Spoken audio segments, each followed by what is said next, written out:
Nous allons corriger l'étude de cas du Costa Rica rapidement. Vous avez normalement trouvé les deux pièces jointes dans lesquelles je réponds précisément aux questions posées. Donc l'idée là, c'est de voir un petit peu ensemble les quelques documents. Vous deviez dans un premier temps présenter, localiser le Costa Rica. Pour ça, il y avait la carte numéro 1. Donc toujours le même réflexe, quand on a une carte, c'est d'aller d'abord sur la légende et voir que la légende nous met en valeur les espaces touristiques variés, avec différents types de tourisme, la présence de volcans, des sites classés au patrimoine mondial naturel, des espaces naturels, la mise en valeur aussi d'infrastructures. Donc les infrastructures consistent à rassembler l'ensemble des constructions qui sont mises au service des hommes pour réaliser une activité. Donc ici c'est principalement l'activité touristique. Donc on trouve des routes, des ports de croisière et des aéroports. Et enfin les flux qui correspondent au transit, au déplacement des touristes. Alors, en ce qui concerne le Costa Rica, son emplacement sur cette carte on le voyait bien, puis il y avait aussi la petite carte, le petit globe qui était sur la page 252, qui nous permettait de dire que le Costa Rica déjà se trouve en Amérique centrale. Il est frontalier avec le Nicaragua et au sud avec le Panama. Il a deux accès océaniques. Alors l'accès océan Atlantique, et si on veut préciser, c'est bien sûr la mer des Caraïbes, ici, sur sa côte est. Et sur la côte ouest, l'océan Pacifique. Voilà, donc on a un emplacement qui est quand même très privilégié. La deuxième question, c'était d'identifier les différents types de tourisme. Alors là, on vous les donnait un petit peu dans cette carte. Donc on avait un tourisme d'affaires et culturel dans la ville de San José, de San Francisco. On avait des tourismes balnéaires qui sont répartis évidemment le long des côtes. Donc à la fois côte Pacifique, mais aussi mer des Caraïbes. Vous avez aussi la présence de volcans, qui sont des lieux très visités, des lieux de randonnée. On a aussi les sites classés au patrimoine mondial, donc de réserve naturelle, une zone de conservation au nord de la Guanacaste et au sud, le parc national de la Amistad. Et d'ailleurs, à 500 km des côtes, le parc national des îles Coco. Il ne fallait pas l'oublier celui-là.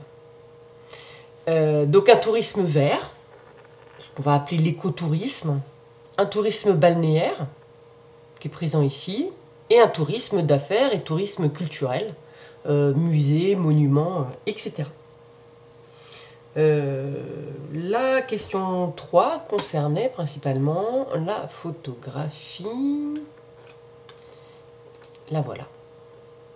3. Et on vous demandait d'identifier l'atout naturel favorable au tourisme et un type d'aménagement. Donc là, bien évidemment, l'atout naturel, c'est la plage. Ici, ce littoral-là, de sable fin, ouvert sur la mer. Donc évidemment, un atout primordial. Ici, pardon, c'est l'océan Pacifique. Donc la présence, l'atout naturel, c'est le littoral et la présence de la plage. Et un type d'aménagement, on pouvait mettre les complexes hôteliers, les voilà, ici, tout cet ensemble-là, et celui-là.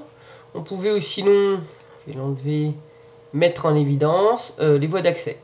Voilà, l'aménagement des voies d'accès, on voit qu'elles sont encore en terre, elles ne sont pas goudronnées, donc c'est des aménagements qui sont relativement récents.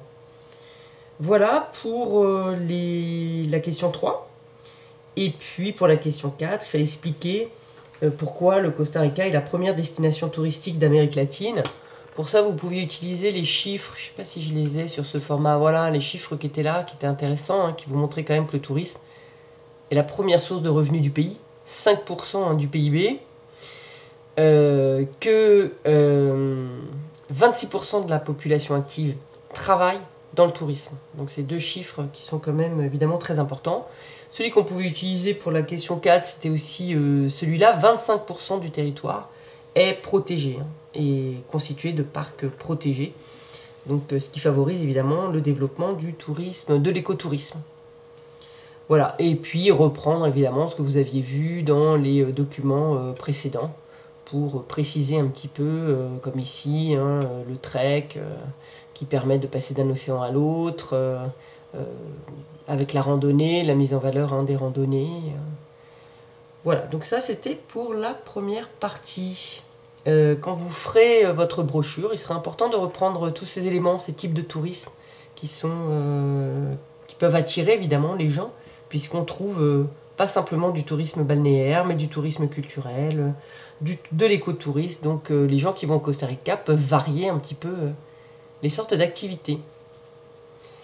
Voilà, pour l'autre partie, je vais aller beaucoup plus vite. Si j'y arrive.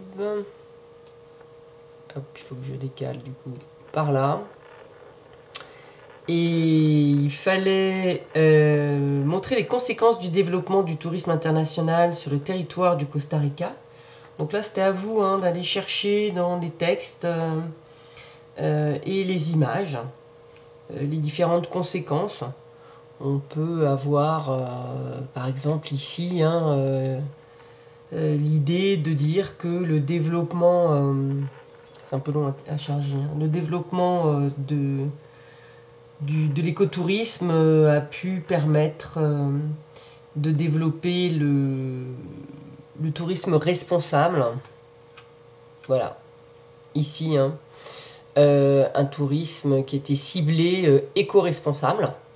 Voilà, donc de permettre de créer un tourisme vers le développement durable, c'est-à-dire qui est conscient hein, de son impact sur la planète, et donc permettre hein, de limiter cet impact touristique sur le territoire du Costa Rica. Là, on voyait effectivement l'écotourisme à l'échelle internationale, hein, puisque c'est un lieu ici qui attire hein, des touristes de l'étranger pour venir travailler auprès d'associations de sauvegarde du patrimoine. Ici, c'est pour sauvegarder les tortues. Voilà. Un autre élément, c'est évidemment la construction d'infrastructures, hein, qui a un impact sur le territoire. Voilà, donc développer un petit peu comme ça. Est-ce que le tourisme profite aux habitants? Ça, évidemment, il fallait reprendre ce texte ici. Vous verrez, effectivement, pour lui, hein, c'est important puisque le tourisme a permis de lui offrir un emploi qui était mieux rémunéré et un emploi plus qualifié. Voilà, mais il y avait d'autres éléments à trouver un peu dans les documents. Et la dernière question, est-ce qu'il est respectueux de l'environnement? D'en dire à la fois oui, hein, puisqu'on l'a vu dans ce texte-là, il y a vraiment une volonté de développer l'écotourisme vers donc un tourisme responsable. Et puis dans le texte qui est ici, montrer les limites hein, de ce tourisme, de cet écotourisme, en montrant que des entreprises quand même profitaient de ce statut écotourisme pour développer un tourisme qui avait un impact très important sur l'environnement, notamment puisque il n'y a pas de tri des déchets particuliers sur l'état du Costa Rica, parce que voilà, donc ici les déchets qui sont pas recyclés, donc voilà, plutôt des problèmes hein, traités aussi posés par les eaux usées. Voilà, donc ces trois parties étaient un peu plus faciles. L'idée, c'est de bien relier hein, cette thématique-là à ce que vous avez dû voir sur le développement durable. Montrer que quand même, au Costa Rica, même si tout n'est pas parfait, il y a une volonté de relier le tourisme à un développement durable. Et ça peut être évidemment un argument commercial. Donc pour votre brochure touristique, n'oubliez pas d'en parler. Voilà, je pense que j'ai fait le tour. Si vous avez des questions, comme d'habitude, n'hésitez pas à me demander.